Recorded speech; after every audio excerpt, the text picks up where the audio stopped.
Hey guys, welcome back to Project Life Coach 6K Payday. Jonathan Liu here. Week what? Chris Chen. Week what? 18. Week 18. Woo!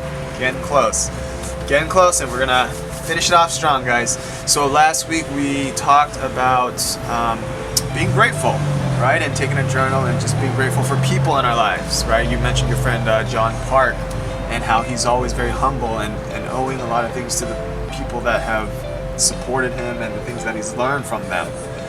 So I did this week, and there was a lot of cool things. I had one really cool story about gratitude that you may not think is like, I'm grateful for this person in a weird way. But first off, I wanted to say, I'm grateful for you. Remember when you came by last week and we worked out? Remember that? And then I was grateful for my friend Jack, who came by and we studied our real estate exam too. Like, we're studying for a real estate exam, and we just literally spent like the whole weekend studying, which is really cool. But here's one gratitude story that I didn't know how it was going to work out, but it worked out pretty cool, which is I'm grateful for Bridget's aunt Chini, who is also our housemate, for teaching me a very big lesson, which is speaking up for myself. And the reason this is weird is because this lady has really gotten on my nerves, and I was really upset. And she, on Saturday night, she came up yelling at midnight when we were studying for our real estate exam. She comes and starts yelling at us like, "Oh my God, you guys are so loud," and this and that, and blah blah blah blah blah. And we're like, "Dude, we're studying for a real estate exam." And it was just really, I got really upset for those next couple days. And you know what? Yesterday I decided to talk to her, and I was like, "Look, we have to work something out here." And I offered her, because her main issue is sleeping, and I offered her, "Look, Monday to Thursday we're good on staying out of the common area, the living room, until 10 o'clock is the deadline, and then on weekends, Friday, Saturday, we bump that time to midnight." That was my offer, and we respect her, and I wanted to make sure that she can get a rest.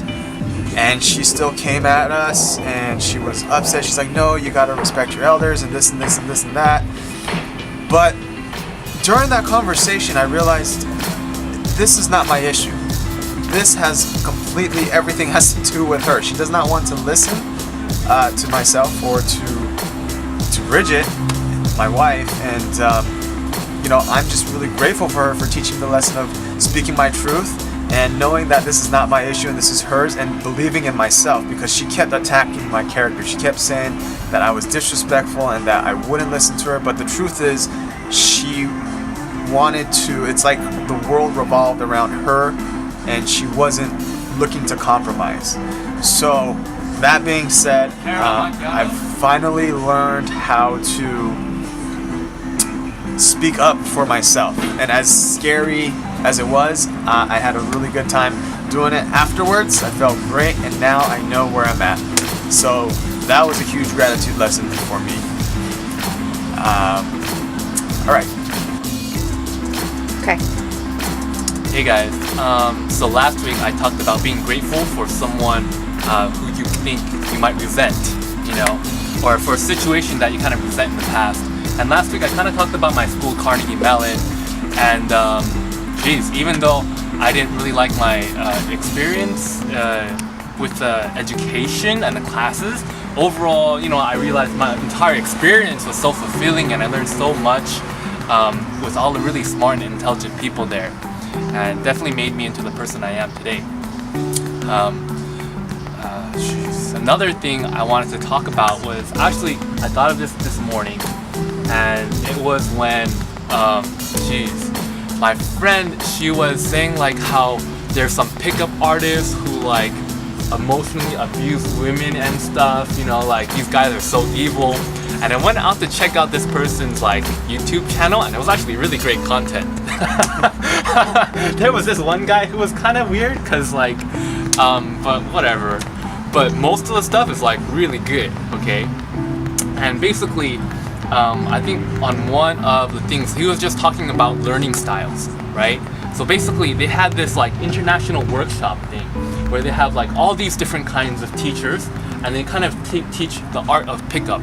And basically, it was really cool because it applies to everything when he says, you have to start from the fundamentals, and everyone has like a different style.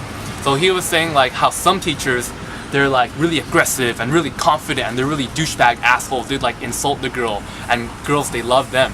And then there's other guys who are just like really nice, and they're like, oh, you're so pretty, and they're really nice, and like they're not what you would think to be like the asshole douchebag player guy, but they still get laid too, even though like they're really nice and like really gentle and stuff. And like he kind of talks about, oh, there's so many different styles, but and you can learn any style you want, but you have to make it your own in the really end, And also another thing he talked about was how there's still fundamentals. Like when you go out and you approach women, it's not so much about the end result, it's about being unattached to what the outcome is. It's about having that inner confidence, and that's I really am thankful that I learned this stuff. This stuff about inner confidence and stuff. I feel like if I were married or if I had a girlfriend, I probably wouldn't have an opportunity to read all these books and like see all these online seminars and stuff. I feel so blessed to be able to learn all these educational things, and these kind of principles apply to like business. Yeah, it applies to like women and stuff, but it applies to learning art, learning business, learning any skill set you can imagine. And before, I used to be really resentful, like, oh, how come I don't have a girlfriend? Oh, how come like I can't find anyone? But honestly, if I weren't single for that long, I wouldn't have found a way to like, oh, I want to read a book about how to pick up girls and how to become more confident. I would have never learned that if if I wasn't single for such a long time. Cool. Yeah. And I just to add on to that, I think Chris, you put out a good point about learning styles, and it applies to everything. I mean, not just picking up women or picking up men or anything like that. It's, if you look at any self-help industry, there's Tony Robbins, the Brendan Burchards, and all these Wayne Dyers and the Louise Hayes. They all have their own style. A lot of it, though, is the same fundamentals, right? Anytime you want to improve yourself, there are fundamentals, and some people learn better from other people. Some business guys are very go get 'em, aggressive, we're gonna make this happen, and then some people are more laid back. I'm gonna attract the right people to me, and that's what's gonna happen. So you've got to find out what yours is, who you learn the best from, and apply that into the real world, whether you're picking up women, whether you're meeting new friends, whether you're applying that to business, whether you're learning a new technique in your profession. And it's overall, like, that's something to be grateful for, to be able to learn that kind of thing. So, but yeah, absolutely, that's really cool. Thank you for sharing that. So let's see, what do we want to talk for next week? Anything? Let me think about that. I don't know. Okay. I feel like there's something that. What about power of surrender? Sure. Letting go? Yeah, letting go. That sounds good. Okay, cool. So I'll tell a story about the parking lot. Yeah, tell me. Okay. So basically, I learned an important lesson this week, and it's something that's really. So I was at a movie theater watching the new Disney movie Big Hero 6 Saturday night, and the parking lot was super crowded. I was there for 30 minutes trying to get a parking spot. I went to every corner of the parking structure. There were like a lot of cars looking for spaces. I tried following people. I was like circling around for 30 minutes. I wanted to cry. I wanted to give up and just leave. But my friend already bought a movie ticket, so I kind of wanted to try. That's why I tried for so long, because he already paid for the movie ticket. And finally, I realized, the movie was about to start. I wasn't gonna make it to the movie. I was just gonna give up and go.